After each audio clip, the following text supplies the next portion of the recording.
Hi friends, welcome to my channel. ಇವತ್ತಿನ ವಿಡಿಯೋದಲ್ಲಿ ಒಂದು ಸೂಪರ್ ಹೆಲ್ದಿ ರೆಸಿಪಿಯನ್ನು ನಿಮ್ಮ ಜೊತೆ ಶೇರ್ ಮಾಡ್ಕೊಳ್ತಾ ಇದ್ದೀನಿ.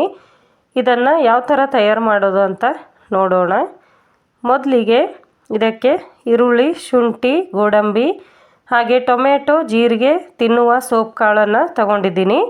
ಕುಕ್ಕರ್ನಲ್ಲಿ ಮೊಳಕೆ ಕಟ್ಟಿದ ಹೆಸರು ಕಾಳು ಹಾಗೆ 2 ಆಲೂಗಡ್ಡೆಯನ್ನು ಹಾಕ್ಕೊಂಡು ಒಂದೆರಡು ಸೀಟಿಯನ್ನು ಹೊಡೆಸ್ಕೊಂಡು ಇಟ್ಕೊಂಡಿದ್ದೀನಿ. ಒಂದು ಪ್ಯಾನ್ಗೆ ಸ್ವಲ್ಪ ಎಣ್ಣೆ ಕಾಯ್ದ ನಂತರ ಜೀರಿಗೆ ಆದ ನಂತರ ಸೋಪ್ ಕಾಳು ಹಾಗೆ ಅದಾದ ನಂತರ ಈರುಳ್ಳಿಯನ್ನು ಹಾಕ್ಕೊಂಡು ಫ್ರೈ ಮಾಡ್ಕೊಳ್ತಾ ಇದ್ದೀನಿ. ಅದರ ಜೊತೆಗೇ ಗೋಡಂಬಿ, ಶುಂಠಿಯನ್ನು ಹಾಕ್ಕೊಂಡು ಫ್ರೈ ಮಾಡ್ಕೊಳ್ಬೇಕಾಗುತ್ತೆ. ಸ್ವಲ್ಪ ಫ್ರೈ ಆದ ನಂತರ ಟೊಮೆಟೊ ಕೂಡ ಅದರ ಜೊತೆಗೆ ಹಾಕ್ಕೊಂಡು ಫ್ರೈ ಮಾಡ್ಕೊಳ್ತಾ ಇದ್ದೀನಿ. ಇದನ್ನು ಮುಚ್ಚಿಟ್ಟಿರೆ ಬೇಗ ಮೆತ್ತಗಾಗುತ್ತೆ ಅಂದ್ಬಿಟ್ಟು ಮುಚ್ಚಿಟ್ಕೊಂಡು ನಾನು ಬೇಯಿಸ್ಕೊಂಡಿದ್ದೀನಿ. ನೋಡ್ತಾ ಇದ್ದೀರ ನೀವು, ಮೆತ್ತಗಾಗಿದೆ. ಇದನ್ನು ಮೆತ್ತಗಾದ ನಂತರ ಒಂದು ಮಿಕ್ಸಿ ಜಾರ್ಗೆ ಹಾಕಿ ಇದರ ಪೇಸ್ಟನ್ನು ರೆಡಿ ಮಾಡ್ಕೊಳ್ತಾ ಇದ್ದೀನಿ. ಪೇಸ್ಟ್ ರೆಡಿ ಆದ ನಂತರ ಒಂದು ಬಾಣಲೆಗೆ ಎಣ್ಣೆಯನ್ನು ಹಾಕ್ಕೊಂಡಿದ್ದೀನಿ. ಎಣ್ಣೆ ಜೊತೆಗೆ ಸ್ವಲ್ಪ ಬೆಣ್ಣೆ ಹಾಕ್ಕೊಂಡ್ರೆ ಗ್ರೇವಿ ರಿಚ್ ಆಗುತ್ತೆ ಫ್ರೆಂಡ್ಸ್, ಹಾಕ್ಕೊಳ್ಬೋದು.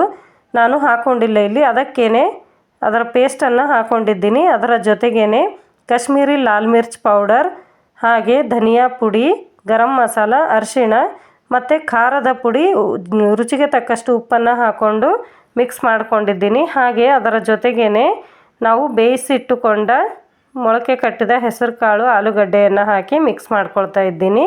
ಹಾಗೆ ಇದನ್ನು ನೀವು ಚೆಕ್ ಮಾಡಿಕೊಂಡು ನಿಮಗೆ ಎಷ್ಟು ಬೇಕೋ ಅಷ್ಟು ನೀರನ್ನು ಹಾಕ್ಕೊಂಡು ಮಿಕ್ಸ್ ಮಾಡ್ಕೊಳ್ಳಿ. ಇವಾಗ ಗ್ರೇವಿ ರೆಡಿಯಾಗಿದೆ.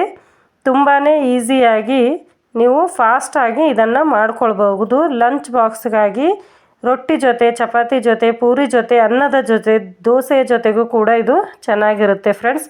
ತುಂಬಾ ಹೆಲ್ದಿಯಾಗೂ ಕೂಡ ಇರುತ್ತೆ. ನೀವು ಕೂಡ ಒಂದು ಸಲ ಟ್ರೈ ಮಾಡಿ ನೋಡಿ. ಲಾಸ್ಟಲ್ಲಿ ಕೊತ್ತಂಬರಿಯನ್ನು ಹಾಕ್ಕೊಳ್ತಾ ಇದ್ದೀನಿ. ಇವಾಗ ರೆಡಿಯಾಗಿದೆ ಫ್ರೆಂಡ್ಸ್. ವಿಡಿಯೋ ಇಷ್ಟ ಆದರೆ ಲೈಕ್ ಮಾಡಿ, ಶೇರ್ ಮಾಡಿ. ಹಾಗೆ ನನ್ನ ಚಾನಲನ್ನು ಹಿಂದೆ ನೋಡ್ತಾ ಇದ್ದರೆ ಸಬ್ಸ್ಕ್ರೈಬ್ ಮಾಡ್ಕೊಳ್ಳಿ. ಮತ್ತೆ ಸಿಗ್ತೀನಿ ಮುಂದಿನ ವಿಡಿಯೋದಲ್ಲಿ.